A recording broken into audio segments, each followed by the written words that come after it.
하나님께서 오늘 아침 우리에게 주시는 말씀 마태복음 6장 9절에서 13절, 누가복음 11장 1절에서 4절입니다. 마태복음 6장 9절을 먼저 읽겠습니다. 그러므로 너희는 이렇게 기도하라. 하늘에 계신 우리 아버지여, 이름이 거룩히 여김을 받으시오며 나라가 임하시오며 뜻이 하늘에서 이루어진 것 같이 땅에서도 이루어지이다. 오늘 우리에게 일용할 양식을 주시옵고 우리가 우리에게 죄 지은 자를 사하여 준 것 같이 우리 죄를 사하여 주시옵고 우리를 시험에 들게 하지 마시옵고 다만 악에서 구하시옵소서. 나라와 권세와 영광이 아버지께 영원히 있사옵나이다. 아멘. 누가복음 11장입니다. 누가복음 11장 1절, 예수께서 한 곳에서 기도하시고 마치심에 제자 중 하나가 여짜오되, 주여, 요한이 자기 제자들에게 기도를 가르친 것과 같이 우리에게도 가르쳐 주옵소서. 예수께서 이르시되, 너희는 기도할 때 이렇게 하라. 아버지여, 이름이 거룩히 여김을 받으시오며 나라가 임하시오며 우리에게 날마다 일용할 양식을 주시옵고 우리가 우리에게 죄 지은 모든 사람을 용서하오니 우리 죄도 사하여 주시옵고 우리를 시험에 들게 하지 마시옵소서 하라. 아멘.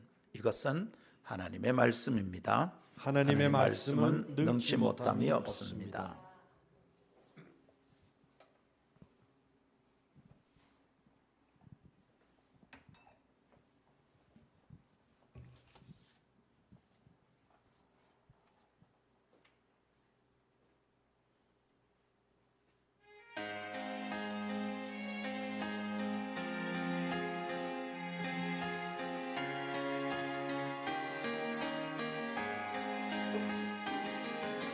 내게 주어진 하루를 감사합니다. 내게 또 하루를 허락하심을, 이 하루도 헛되이 보내지 않으며 살기 원합니다. 이런 은총 받을 만한 자격 없지만 주의 인자하심 힘입음으로 이 하루도 내게 주어졌음이나요 감사드립니다. 이 하루도 정직하게 하소서. 이 하루도 친절하게 하소서. 내가 만나는 모든 사람들에게 자비를 베풀게 하소서. 이 하루도 온유하게 하소서. 이 하루도 겸손하게 하소서.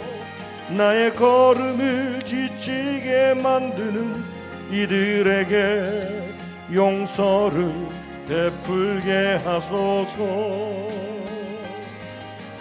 내게 주어진 하루를 감사합니다.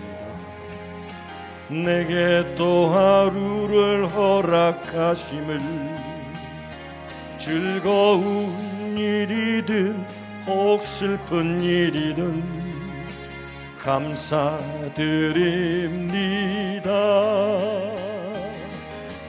비록 이 하루가 나를 울린다 해도 원망에만 품지 않을 이유는 나의 주님이 모든 일들을 주관하셔서 선을 이루심이라.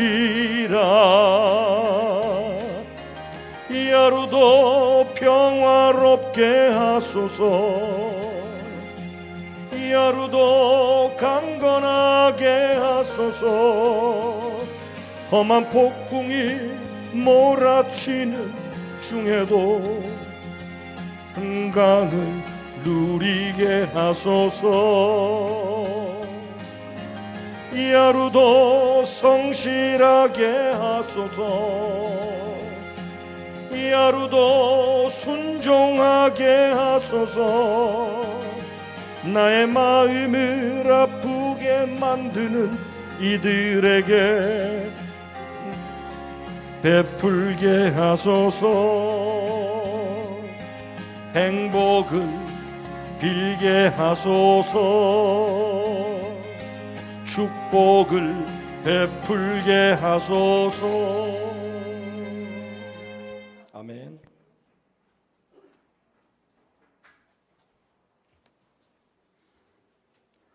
살아계신 하나님, 하늘에 계신 우리 아버지여,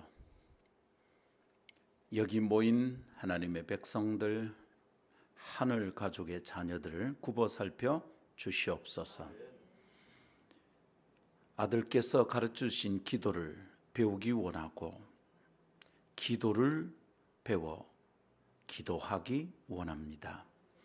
기도의 삶이 열리게 하옵시고 기도하는 자들을 통하여 교회가 새롭게 되고 힘을 얻게 하옵시며 풀어지지 않는 문제들이 풀어지게 하옵소서.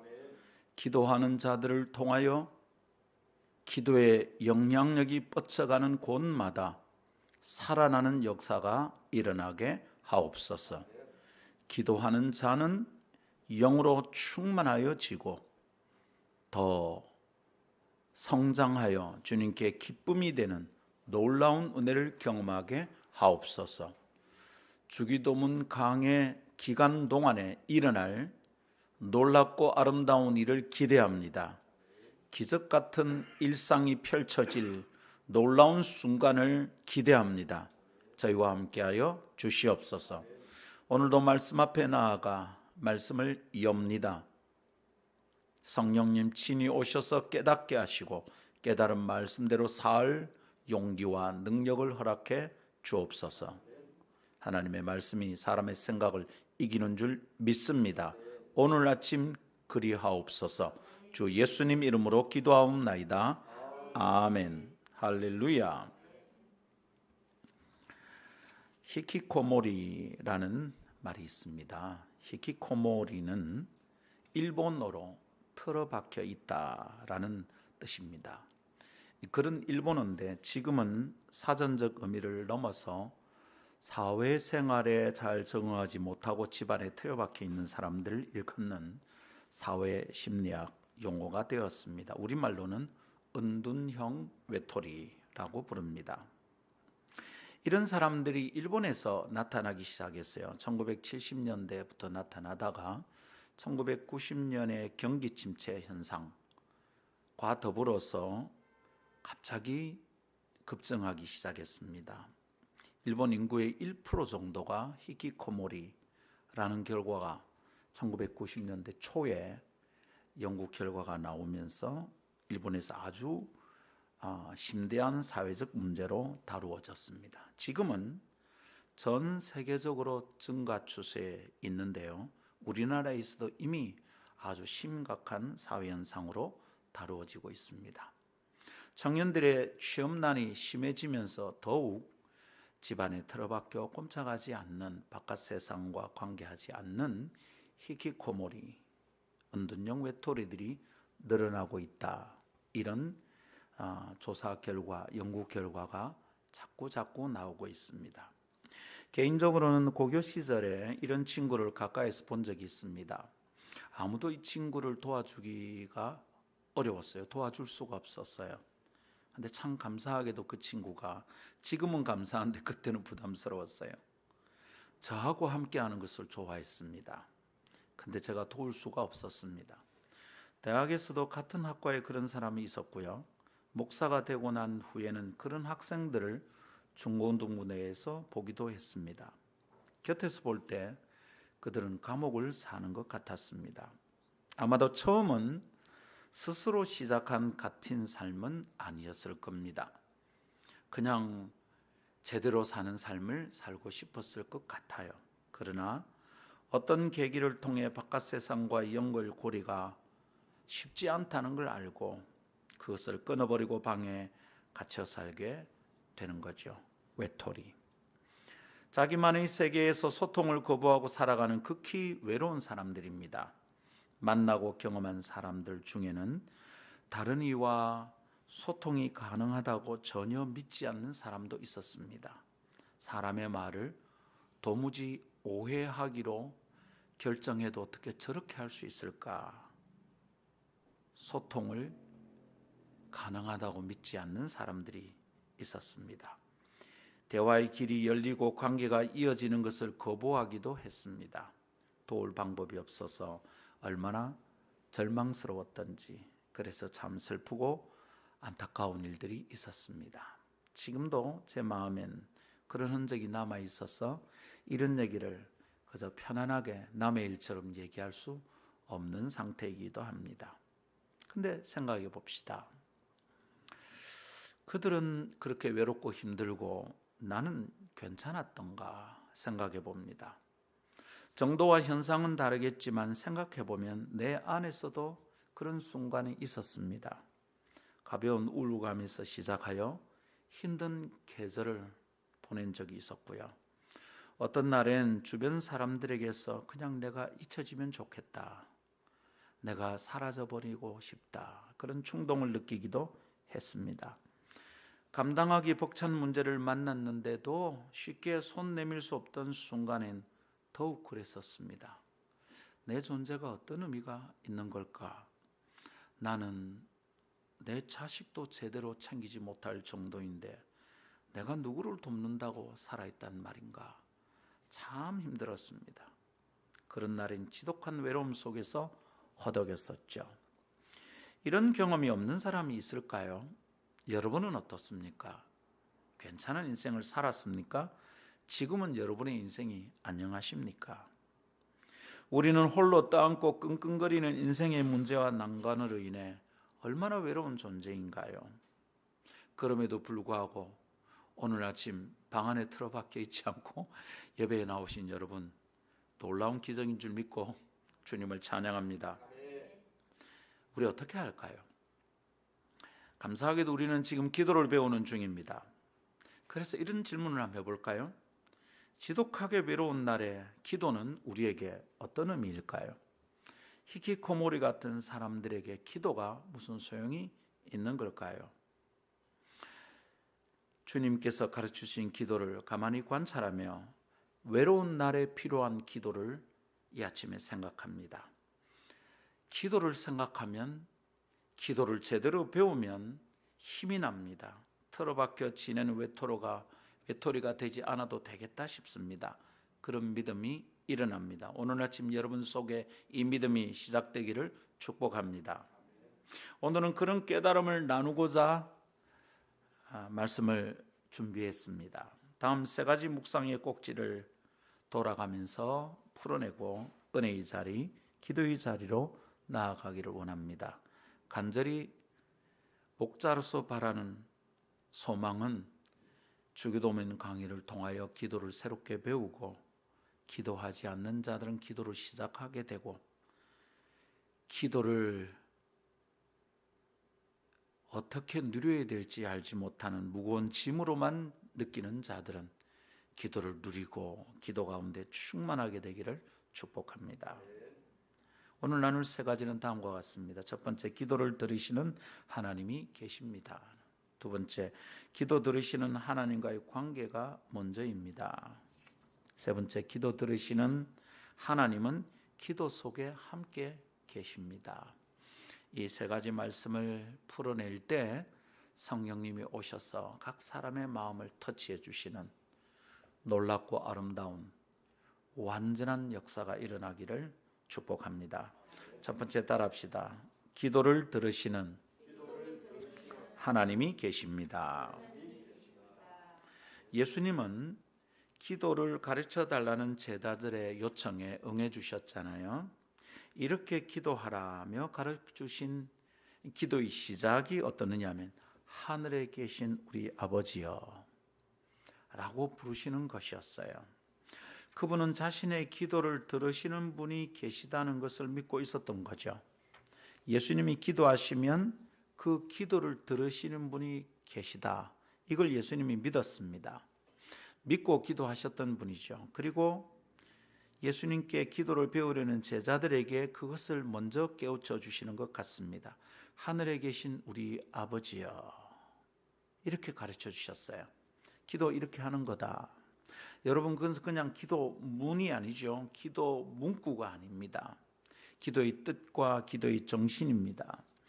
더 거창하게 말하면 기도 신학이 들어 있습니다. 하늘에 계신 아버지여, 이렇게 기도를 여시는 예수님은 우리에게 뭔 기도를 가르쳐주고 싶으실까? 기도의 뜻과 기도의 정신이 무엇이라고 알려주고 싶으셨을까? 이 첫 기도문, 이 말이 뭘 깨닫게 해주십니까? 기도를 배우려는 제자들에게 가장 먼저 깨우쳐 주신 것은 기도를 들으시는 분이 계신다는 거죠. 할렐루야. 제자들은 기도를 마치고 일어나시는 예수님께 기도를 배우고 싶어 했습니다. 기도를 마치고 일어서는 예수님을 보시면서 제자 중 하나가 우리에게 기도를 가르쳐 주세요, 그랬단 말이에요. 마태복음에 나타나는 얘기가 누가복음 11장의 병행 구절에서 드러납니다. 이렇게 해서 기도를 배우고 싶어 했구나. 제자들이 보는 예수님의 기도하는 예수님은 좀 달랐습니다. 예수님은 아주 달라 보이는 기도, 곧 진짜 기도를 했던 것이죠. 이 진짜 기도를 관찰한 제자들에게 예수님은 아주 중요한 이 다른 것의 핵심을 얘기하고 계신 것 같습니다. 그 다름은 뭡니까? 기도할 때마다 생각할 이 다른 요소가 뭐냐면 기도를 들으시는 하나님이 계시다는 겁니다. 우리가 생각해야 될 다른 기도는 기도를 들으시는 하나님으로부터 시작이 됩니다. 기도 속에, 기도하는 시간 속에, 여러분의 기도 속에, 여러분의 기도 시간 속에 들어주시는 하나님이 계십니까? 이게 말입니다. 관건입니다. 이것이 기도를 결정짓는 우선적인 요소라고 가르치십니다. 기도가 얼마나 대단하게 응답되느냐, 기도가 너희의 문제를 해결해 줄 거야, 이런 것을 기도해도 돼, 이런 얘기보다 기도를 들으시는 하나님이 계시다는 것을 주님이 먼저 가르쳐 주십니다. 다른 기도는 무엇으로 시작한다고요? 들으시는 하나님으로부터 시작이 됩니다. 여기서부터 달라집니다. 여러분 기도 속에 들으시는 하나님이 계십니까? 오늘 아침 우리의 기도를 점검하는 중요한 질문입니다. 거기서 우리의 기도가 달라집니다. 응답되지 않는다고요? 들으시는 하나님이 있다는 걸 믿습니까? 하나님이 내 기도를 들어주신다는 믿음이 없는데 내 기도가 어떻게 응답이 됩니까? 중요한 차이는 여기서 시작이 됩니다. 들으시는 하나님이 계십니다. 할렐루야. 이것이 기도를 결정짓는 우선적인 요소라고 주님이 가르쳐 주시는 셈입니다. 예수님은 기도할 때 벽치기 하듯 아이고 죄송해요. 어제 사실은 설교 준비하느라 잠이 좀 쫓겼습니다. 그러고 나면 아침이 목이 좀 이렇게 되더라고요. 그래도 괜찮습니다, 여러분. 걱정하지 마시고 편안하게, 목사는 좀 애써서 설교를 준비하고 성도들은 그 설교를 마음껏 누렸으면 좋겠어요. 힘들어하지 마시고 말씀을 잘 누리시기를 원합니다. 예수님은 기도할 때 벽을 보고 그냥 아무것도 없는 무중력 상태에서 그렇게 독백을 하던 그런 기도가 아니었어요. 주님은 하나님 아버지와 대면하고 계셨어요. 그리고 하나님은 사랑하는 아들의 기도를 들으시는 중이셨어요. 이것을 통하여 예수님은 기도가 무엇인지 분명히 보여주셨어요. 너희의 기도와 내 기도가 어디서 다른지. 제자들이 우와, 이건 다르다, 주님께 배워야 되겠다, 배우고 싶은 그 다름이 무엇인지를 정확하게 딱 깨닫게 해주십니다. 기도를 들으시는 하나님이 있단다. 여러분, 기도는 홀로 중얼거리는 독백이나 주문이 아닙니다. 가끔 기도원에 가면 기도하는 분들이 그냥 주문을 외우듯이 해요.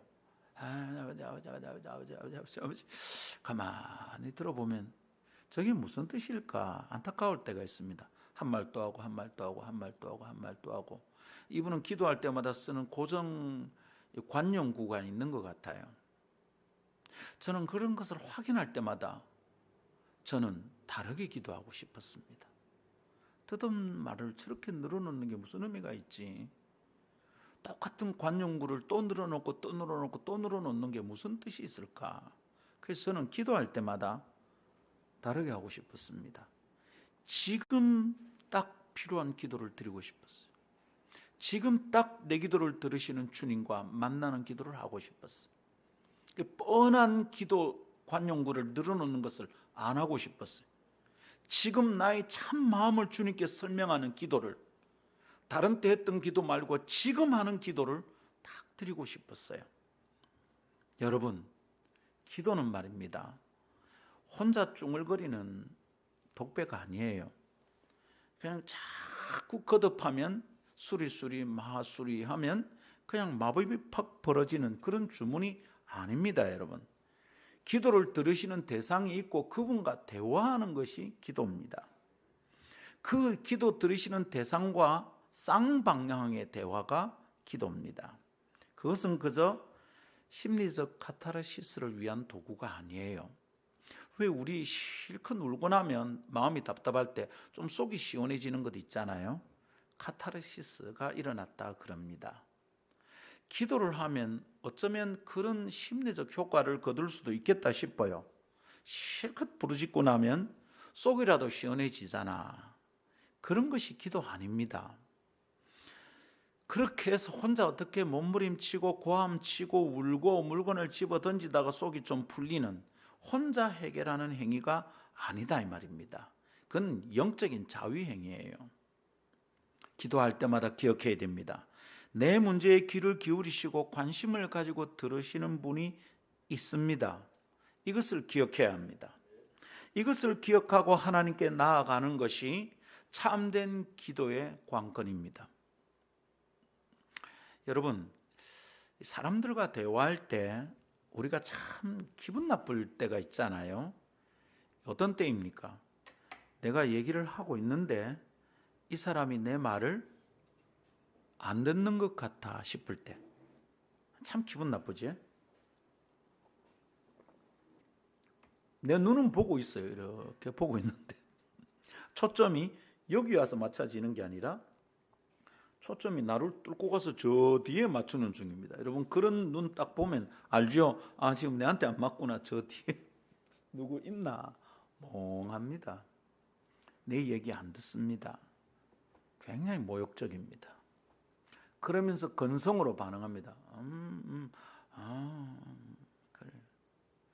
그러다 턱 말합니다. 그래, 현관아니 내 산 거인데. 그렇지. 안 들었어. 아까 그때 그 고등학교 때 문제랬지. 아니고 어제 문제라고. 여러분, 사람과 나눌 때도 내가 말하면 이 사람이 듣는다 라고 생각하는 이것이 얼마나 중요한지요. 내 앞에 와서 얘기하는 사람이 내가 여기서 듣고 있다는 걸 알고 있구나 라는 마음으로 들을 때 여러분, 그게 대화가 되는 거죠. 하나님께 나아가서 우리가 기도합니다. 근데 내 기도를 들으시는 하나님이 거기 계시다, 내가 염두에 두고 있지 않아요. 그것을 생각하지 않아요. 그것을 안 믿어요. 하나님 어떠실까요? 그 기도가 하나님과의 소통을 이룰 수 있을까요? 하나님께 가 닿는 기도일까요? 그런 기도는 그냥 종교적 형식, 어떤 포뮬러, 어떤 폼, 그거 외에 아무것도 아닙니다. 아무 역사도 일어나지 않습니다. 아무 흔적도 없이 그냥 사라지는 파장일 뿐입니다. 기억해야 됩니다. 기도를 들으시는 대상이 있습니다. 그래서 그냥 심리적 카타르시스가 아닙니다. 들으시는 분에게 얘기하고 그분이 듣고 나서의 결과가 있을 겁니다. 나 혼자 해결하는 게 아닙니다. 또한 기도는 자기 암시가 아닙니다. 자기를 다독이는 자기 최면도 아닙니다. 우리 자기를 그렇게 다독일 때가 있잖아요. 자기 암시를 막 겁니다. 할 수 있어, 할 수 있어, 할 수 있어, 할 수 있어, 할 수 있어. 그렇게 해서 펜싱에서 금메달 딴 우리 국가대표가 있기도 합니다. 여러분, 자기 암시도 효과가 있답니다. 밝혀진 과학적인 결과가 있습니다. 자기 체면도 결과가 좋아질 수 있답니다. 그러나 기도를 자기 암시나 자기 체면으로 여기면 안 됩니다. 왜냐하면 들으시는 대상이 있기 때문입니다. 그저 다 잘 될 거야, 다 잘 될 거야, 할 수 있어, 할 수 있어, 염려하지 마, 염려하지 마, 내 가슴아 나대지 마. 그 어느 소녀가 이제 자기가 좋아하는 연예인이 지나가는데 심장이 너무 쿵쾅거리니까 자기의 가슴을 다독이면서 심장아 나대지 마, 제발 나대지 마, 제발 나대지 마 그랬대요. 그런 자기 스스로를 다독이는 자기 암시나 자기 최면, 그런 게 아닙니다. 어떤 이들은 이런 행위로 고통스러운 생각을 다스리기도 한답니다. 효과가 전혀 없지는 않습니다. 긍정적인 생각은 좋은 결과를 가져오기도 합니다. 긍정적인 생각 이런 것은 사실이 아닙니다. 사실입니다. 그러나 그게 반드시 믿음이 아니거든요. 그게 조심해야 돼요. 여러분, 기도는 그런 종류의 목적과 동기를 가진 행위가 아닙니다. 그건 들으시는 대상이 없어도 할 수 있는 거예요. 나 혼자 할 수 있는 거예요. 기도는 응답하시고 들으시는 하나님이 있다. 이게 크게 전제되어 있어요. 마주 앉아 내 기도를 들으시는 대상이 있는 상호적인 대화입니다. 쌍방향의 대화입니다. 그래서 우리는 기도할 때마다 기도를 들으시는 하나님이 계시다는 것을 꼭 기억해야 합니다. 대화가 돼야 돼. 내 혼자 막 찌끄리고 끝나서는 안 돼요.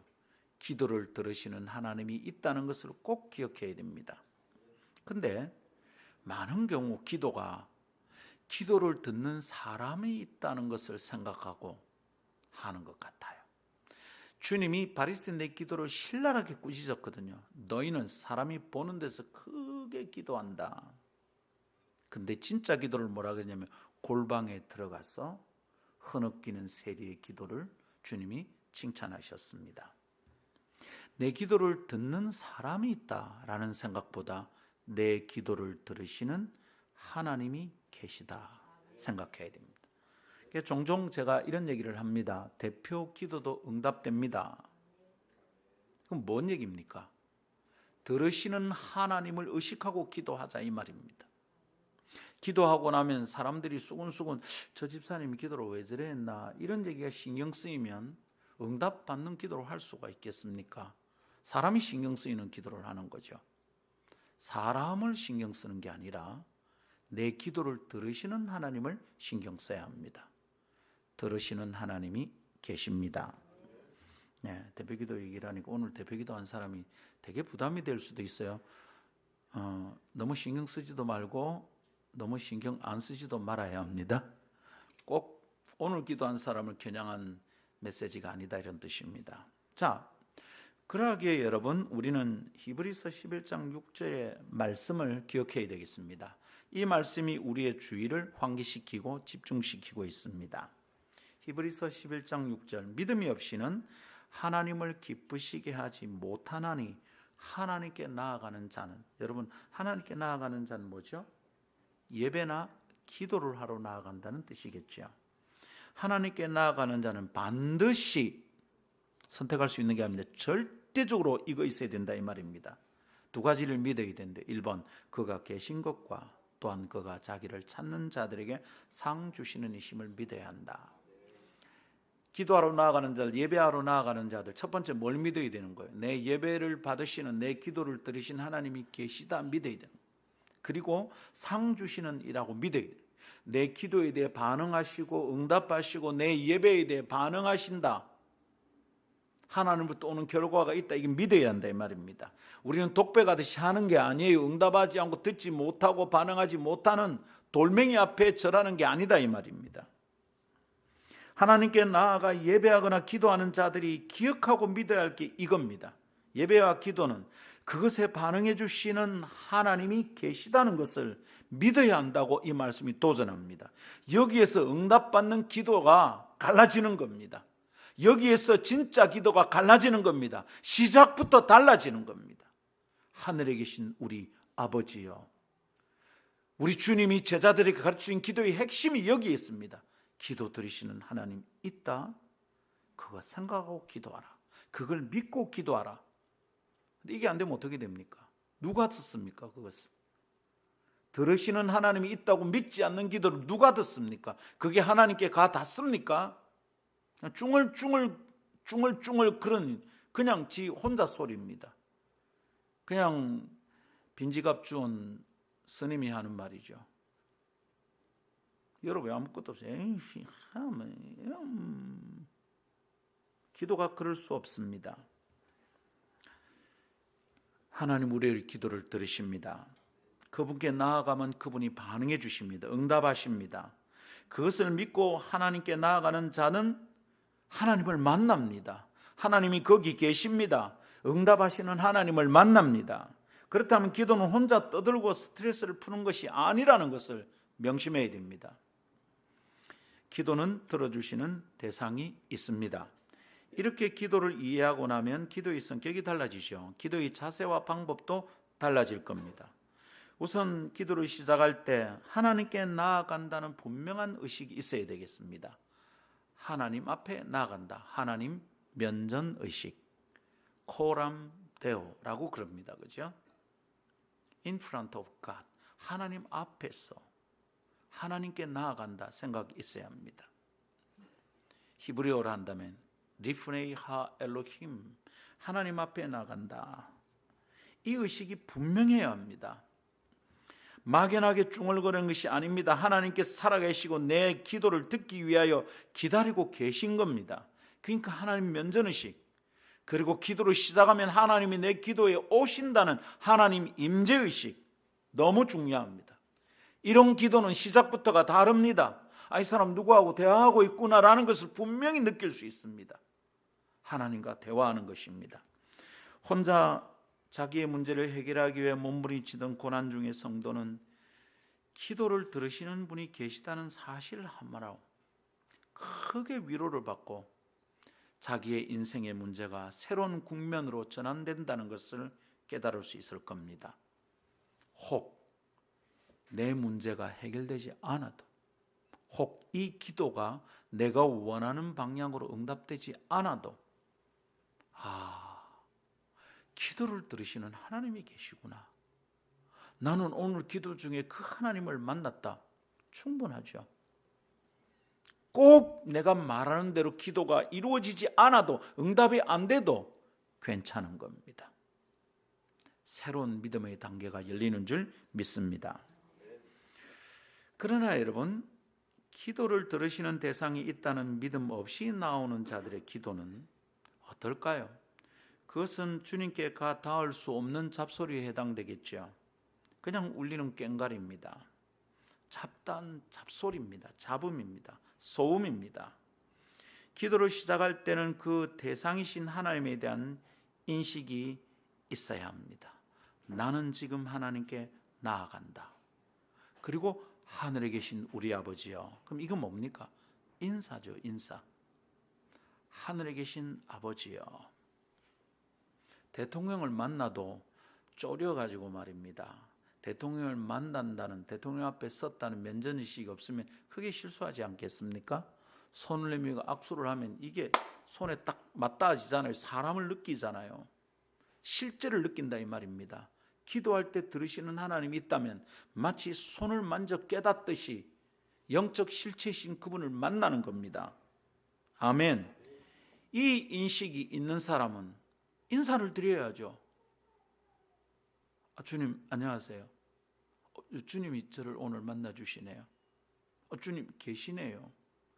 전혀 다른 차원의 삶이 열리는 겁니다. 저는 하나님이 내게 말씀하시는구나, 내 기도를 지금 딱 여기가 듣고 계시는구나를 깨닫는 날, 제가 하나님과 이야기하고 있다는 것을 저 스스로 깨닫고 깜짝 놀랐습니다. 제가 그냥 하늘에 계신 우리 아버지요, 이름이 거룩히, 이렇게 하지 않더라고요. 갑자기 주님 그거 안 할 거예요, 제가 이러는 겁니다. 그냥 대화를 하는 겁니다. 그래도 저는 그게 싫어요, 제가 이랬다니까요. 그러다가 고집 부리다가 알겠습니다, 할게요. 하나님, 저 감정은 동의가 안 됩니다, 아시지요? 근데 제가 주님이 원하시는 걸 깨달았으니까 제 의지를 복종시키겠습니다. 그것은 원래 내가 갖고 가서 기도하려는 기도 제목과 전혀 다른 것이었습니다. 그리고 제가 두 손을 높이 들고 항복을 했어요. 예, 주님, 이 일은 주님의 주권 안에 일어난 일임을 받아들입니다. 참 행복한 아침이었습니다. 엄청나게 울었고 내 고집이 꺾여서 엄청나게 고통스러웠지만 내 인생에 다시 있을 수 없는 너무 소중한 시간이었습니다. 기도의 깊은 자리로 쑥 들어갈 수 있는 기회였습니다. 여러분, 그러나 하나님이 들으시고 계신다는 이 인식이 없는 사람들의 기도는 하나님께 닿을 수 있겠습니까? Never. 안 되는 겁니다. 그러니까 기도는 하는데 응답이 없습니다. 그러니까 자기도 모르게 생각이 있는 거죠. 기도는 응답 같은 건 없는데 그냥 하는 거다, 어떤 순서에 따라서 절차에 따라서 하는 거다. 그런 사람들에게 목사가 자주 얘기하는 겁니다. 대표 기도도 응답됩니다. 하나님이 들으시는데 왜 응답이 안 됩니까? 하나님이 들으신다는데 응답이 안 된다는 것은 기도가 잘못된 겁니다. 성경에는 기도가 응답된다는 약속이 너무 많고 기도 응답의 원리가 너무 많고 기도 응답 받은 사람들의 증거가 수두룩합니다. 그런데 왜 기도가 응답되지 않습니까? 기도를 안 했든지 기도가 잘못됐든지. 그래서 기억합시다. 들으시는 하나님이 있다 그러면 기도를 시작하면 하나님께 인사해야 합니다. 계시지, 들으시지. 하늘에 계신 우리 아버지요. 이 아버지라는 표현은 이제 다음 주일에 얘기할 겁니다. 아버지라는 얘기는 조금 이따 얘기할 겁니다.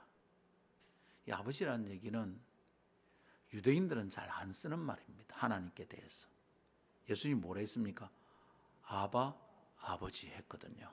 이 유대인들이 그런 말을 하나님께 쓰면 안 됩니다. 큰일 나는 말이에요. 무음하기 그지없는 말입니다. 근데 예수님은 그 말을 쓰시는 거예요. 하늘에 계신 우리 아버지요. 완전히 다른 기도를 가르쳐주고 있는 겁니다. 들으신다. 아버지같이 들으신다. 그러니까 인사해야지. 아빠, 하나님 잘 계셨어요. 그렇게 하는 게 마땅한 줄 믿습니다. 모든 관계의 기본 요소인 인사, 곧 상대를 의식하는 마음과 자세가 필요한 겁니다. 말로 안녕하세요 안 해도 내 앞에 와서 이 사람이 자세를 어떻게 가진지 딱 보면 나를 상대하여 예의를 갖추고 있구나. 이게 인사 아닙니까? 인사가 뭡니까? greeting, 안녕하세요 하는 게 인사가 아니라 사람의 할 일이란 뜻이 인사입니다. 사람 인자, 일사자. 사람의 할 일입니다. 내가 대화할 사람을 만났을 때 그 사람에 대하여 그 사람을 인식한 결과 내가 그 사람의 합당한 태도와 자세를 갖추는 것, 이게 예의입니다. 그렇죠? 그렇지 않고 투명인간처럼 대하는 순간 관계가 위험이 될 수 있는 거죠. 그렇다면 기도를 시작하며 하나님을 찾고 하나님을 확인하고 하나님을 기다리는 것이 필요하겠습니다. 기도 들으시는 대상이 있는데 그분이 오셔서 지금 내 기도를 들으신다는 게 확인되지 않은데 뭘 얘기를 시작합니까? 그죠? 은행에 대출을 받으러 왔어요. 대출 담당자가 눈앞에 와야 얘기를 하지. 지금 창고에 앉아가 대출 담당자가 누군지 모르는데 이야기를 시작한다고 생각하면 정신 나간 사람이라고 사람들이 착각을 해요. 그냥 의자에 앉아가 대기하고 있다가 막 말하기 시작합니다. 근데 내가요 그 전세를 옮겨야 되는데 대출이 8천만 필요해요. 이걸 어떻게 하면 되죠? 누구 들으라고 하는 얘기야? 기도 들으시는 하나님이 있습니다. 그러니 기도하러 나오면 하나님이 여기 계시는지 찾고 더듬고 확인해야 합니다. 그리고 그분이 내 기도를 들으시려고 여기 오실 때까지 좀 기다려야 합니다. 그러니 급한 마음을 주저리 늘어놓는 것이 기도가 아니라는 것을 기억하고 하나님을 더듬어 찾고 그분이 어디쯤에서 나를 기다리고 계신지 인식하며 들으시는 그분께 아랜다는 인식이 필요합니다. 그러니 여러분, 기도하러 앉으면, 기도하라고 부탁하면, 기도해야 된다면 바로바로 시작하지 마십시오. 제발 부탁합니다. 잠깐 멈추었어. 주님이 오늘 내 기도 들으시나 확인하고, 나는 오늘 무슨 기도를 해야 되나 생각하고, 그리고 시작하는 겁니다. 사람을 만났어도 여러분 만나자마자 이런다고 생각해 보십시오. 지은아, 돈 500만 해줘. 너무 부담스럽죠. 앞에 뭐 해야 됩니까? 뭘 좀 깔아야지, 밑밥을. 오늘 지은이 파마 이쁘게 나왔네. 어디서 했노? 아우, 파마 진짜 어울린다. 니한테 딱이야. 그럼 벌써 느끼죠. 목사님이 뭔 얘기를 하려고 이러노? 근데 그 얘기만 하고 딱 가면 기분 되게 좋죠. 어머, 진짜 칭찬했는가 보다. 근데 가다가 한 5발쯤 가다가 돌아서서 아, 참, 지은아, 혹시 500 있나? 아이, 뭐 인사나 하고 자세나 잡고 시작을 해야지. 사람을 만나면 우린 절대로 안 그럽니다. 왜냐하면 그렇게 하면 그 사람으로부터 내 원하는 걸 얻어낼 수가 없거든요. 관계도 좋아질 수 없어요. 그런데 하나님께는 우리가 그런 짓을 벌리는 거야. 앉자마자 하나님 아버지, 뭐 하는 겁니까? 내가 말 잘하는 것을 자랑하는 거 외에 뭐가 있습니까?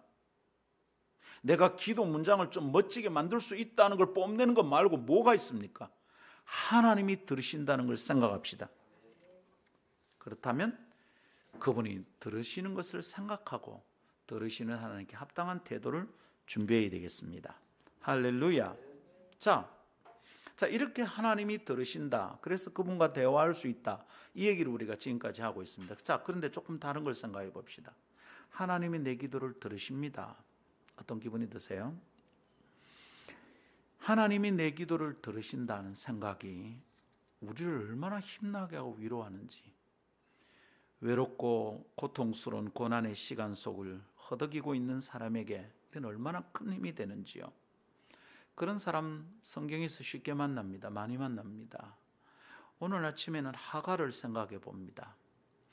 아무도 없는 광야로 내몰렸습니다. 가죽 부대에 물 좀 들은 거 메고 어린 아들과 광야로 나갔습니다. 그 광야에 나갔는데 물이 떨어져 가고 애는 고통스러워합니다. 창세기 21장이죠. 그 창세기 21장에서 하갈은 아이가 죽는 것을 차마 눈뜨고 볼 수 없다며 통곡을 합니다. 애미의 마음이죠. 그때 그녀는 하나님을 만납니다. 창세기 21장을 여러분 꼭 예배 마치고 한번 읽어보시기 바라는데요. 하나님이 뭐라 하냐면 이럽니다. 하나님이 그 아이의 울음소리를 들으시고 이럽니다. 하나님이 그 아이의 울음소리를 들으시고 그리고 약속합니다. 걱정하지 마라. 이 아이를 통해서 큰 민족을 이룰 거다. 안 죽는단 말입니다. 그 하나님을 하갈이 만납니다. 어떤 하나님을 만나는 거죠? 아이의 울음소리를 들으시는 하나님을 만났어요. 들으시는 하나님을 만났단 말입니다. 자, 생각해 보세요. 광야가 어디입니까? 광야는 사람이 없는 곳이라는 의미입니다. 아무리 외쳐도 듣는 사람이 없다는 뜻입니다. 도울 사람도 없고 친구가 될 사람도 없습니다. 거기가 광야입니다. 그러니까 오늘 내가 도심 속에 군중 속에 있어도 나와 만나서 대화할 수 있는 사람이 없다. 내 속마음을 진짜 들어줄 사람들이 없다. 그럼 나 어디에 있는 겁니까?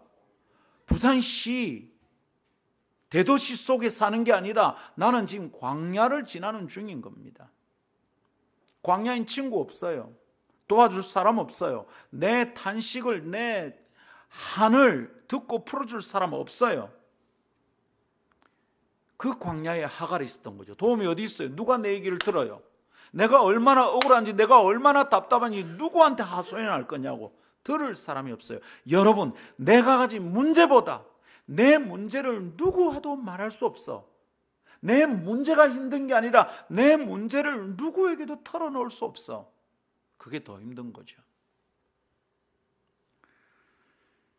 거기서 자식의 죽음을 지켜볼 수밖에 없었던 가련한 여인의 통곡을 주님이 들으셨습니다. 하갈은 결코 혼자가 아니었어요. 그날에 하갈의 탄식을 들으셨던 하나님이, 놀라지 마십시오, 우리 하나님입니다. 그날 그 이스마엘의 울음소리를 들으셨던 하나님이 오늘 내 기도를 들으신다고요. 그 하갈의 통곡을 들으신 하나님께서 내 답답한 마음을 풀어놓을 때 조용히 들어주시는 겁니다.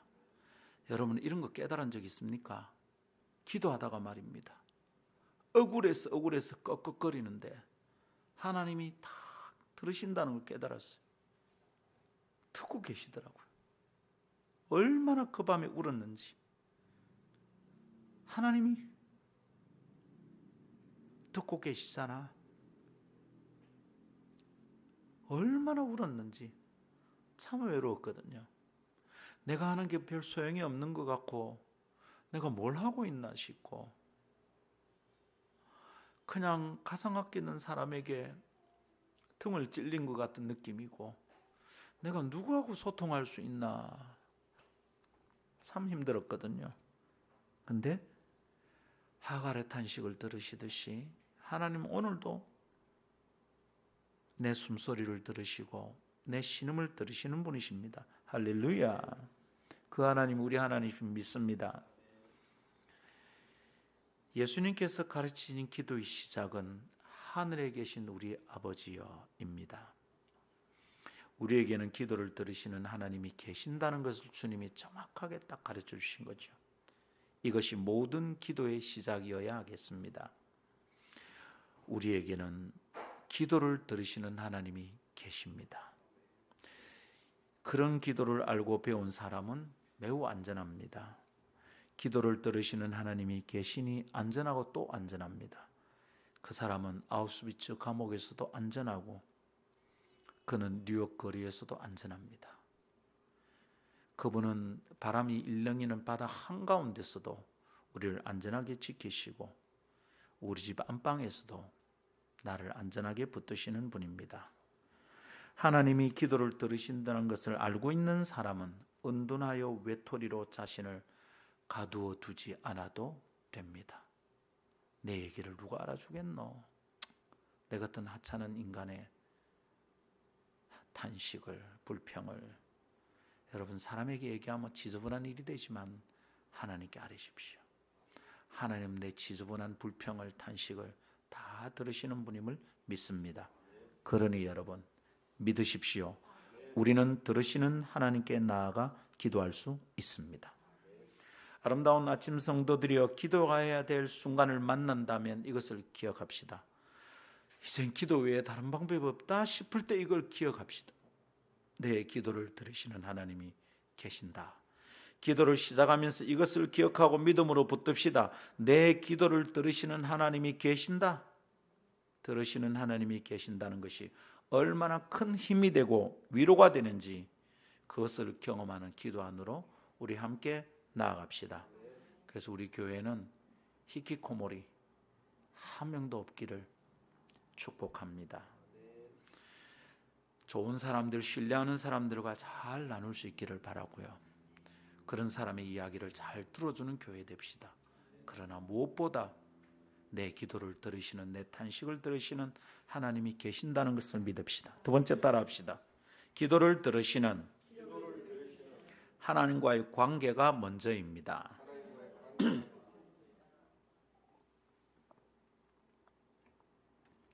기도를 들으시는 하나님이 계시다 생각하면 그 하나님과의 관계가 가장 우선적이다.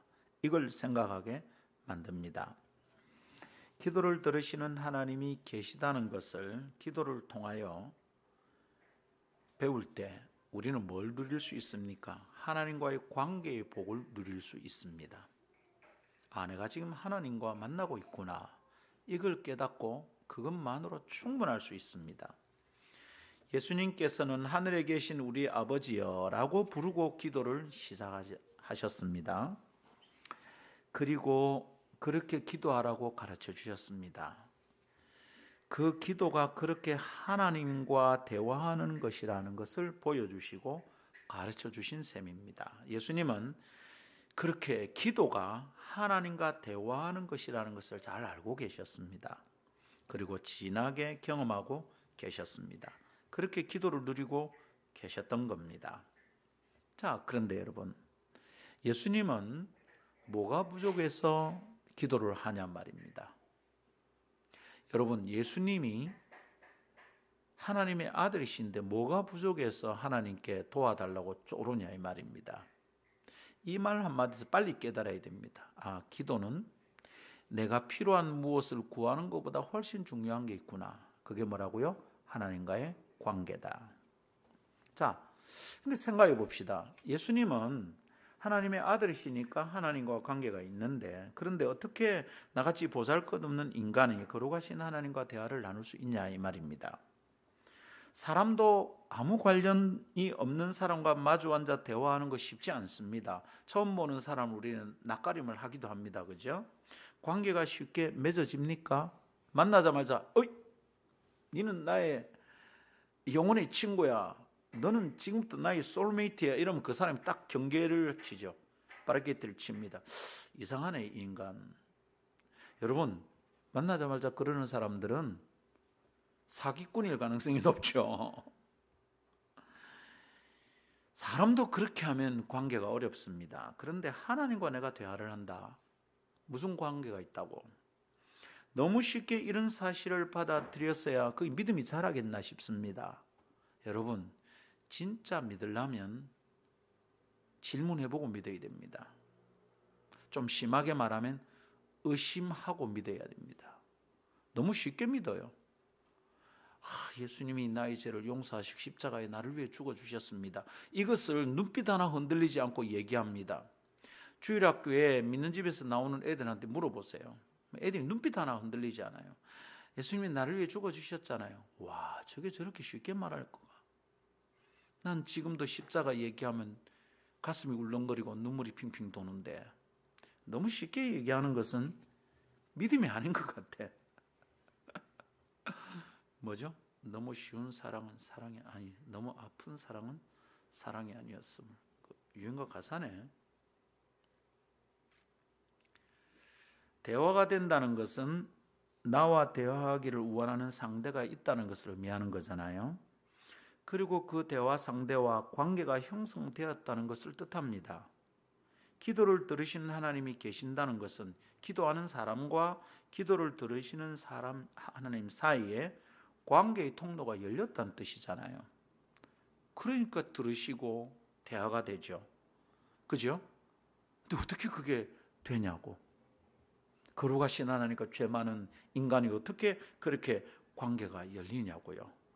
여러분, 여기에 놀라운 신비가 있는 겁니다.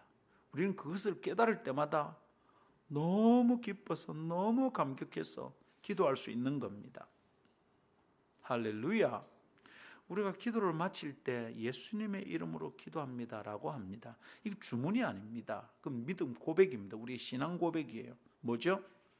죄인인 나는 하나님께, 거룩하신 하나님께 나아갈 수 없습니다. 기도하는 관계가 형성될 수가 없어요. 근데 어떻게 하나님 내 기도를 들으신다는 거예요? 어떻게 주님과 나 사이의 관계가 형성된다는 거야? 기도가 열리고 기도에 막 대로가 열리고 하나님과의 관계가 형성된다. 말도 안 되는 겁니다. 모든 사람이 죄를 범하였으면 하나님의 영광에 이르지 못하더니 하나님과 내 사이의 거리가 굉장히 멀다 이 말인데 관계가 형성될 수 없다는 거예요. 그런데 믿음이 생겼어요. 예수 그리스도. 그분이 그 먼 관계를 이어주셨다는 뜻이죠. 할렐루야. 우리 이 고백을 담아서 기도하는 겁니다. 예수님 이름으로 기도합니다. 주문 아닙니다, 여러분. 자, 이렇게 그리스도를 통하여 하나님께 나아가는 길이 열리고요. 그렇게 하나님과 관계가 형성이 됩니다. 그렇게 관계를 가지는 게 기도입니다. 바로 그게 기도예요. 기도는 그것을 통하여 하나님과 만나고 교제할 수 있다는 것을 잘 보여주는 길이에요. 이게 놀라운 일이에요.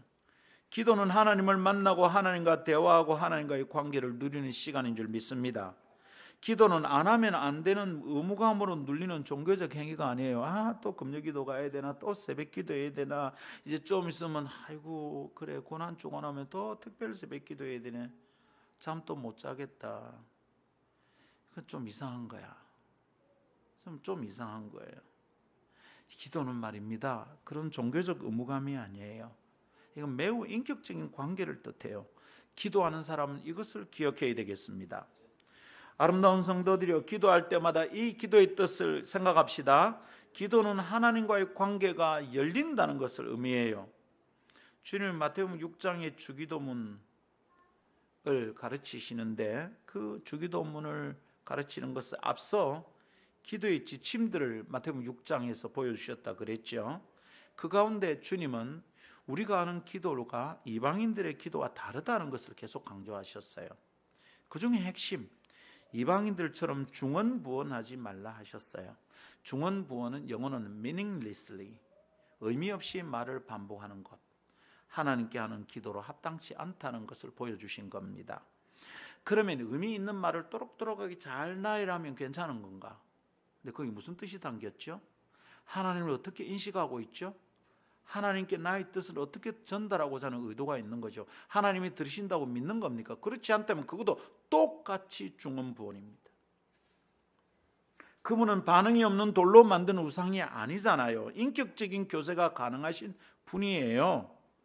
매우 인격적인 대화가 가능해요. 그러니 주문을 외우듯 의미 없는 말을 되풀이할 할 것이 없다는 뜻입니다. 기도가 시작되면 이 생각과 자세가 분명해야 합니다. 나는 지금 이 기도를 통하여 주님을 만나고 교제할 수 있다는 것, 지금 교제의 시간이 시작되었다는 것을 분명하게 깨닫고 기도에 임해야 됩니다. 하나님과 내가 깊은 관계 안으로 나아간다 믿어야 합니다. 이렇게 기도를 하는 성도들은 기도하면 할수록 하나님과의 교제가 점점 깊어져야 됩니다. 그러다 보면 내가 기도 응답을 받고자 하는 문제는 있어도 되고 없어도 되는 상태가 되는 거죠. 주님과 내가 이렇게 깊게 만나고 있는데 끝. 진짜 사랑하는 관계라면 남자가 가지고 있는 재산이 중요합니까? 남자 그 자체가 너무 중요합니다. 진짜 사랑하는 관계라면 이 여자가 허리가 몇 인치인가 그렇게 중요합니까? 제 아내가 20몇 살 때는 그게 중요하더라고요. 너무 날씬하니까 너무 좋더라고요. 그때는 그걸 만져볼 수도 없었는데 왜 그게 좋았는지는 모르겠어. 살다가 보니까 이게 27인치가 넘어간 적이 없거든요. 연애할 때는 25, 26 그걸 잘 안 넘었었어요. 근데 어느 순간은 이제 국가 기밀이 됐잖아요. 몇 인치는. 그거보다 그 사람이 어떤 사람인지, 그 사람이 나와 어떤 관계인지 훨씬 중요하지 않습니까? 근데 우리가 기도할 때마다 하나님과의 관계가 먼저가 아니라 내 문제가 먼저야.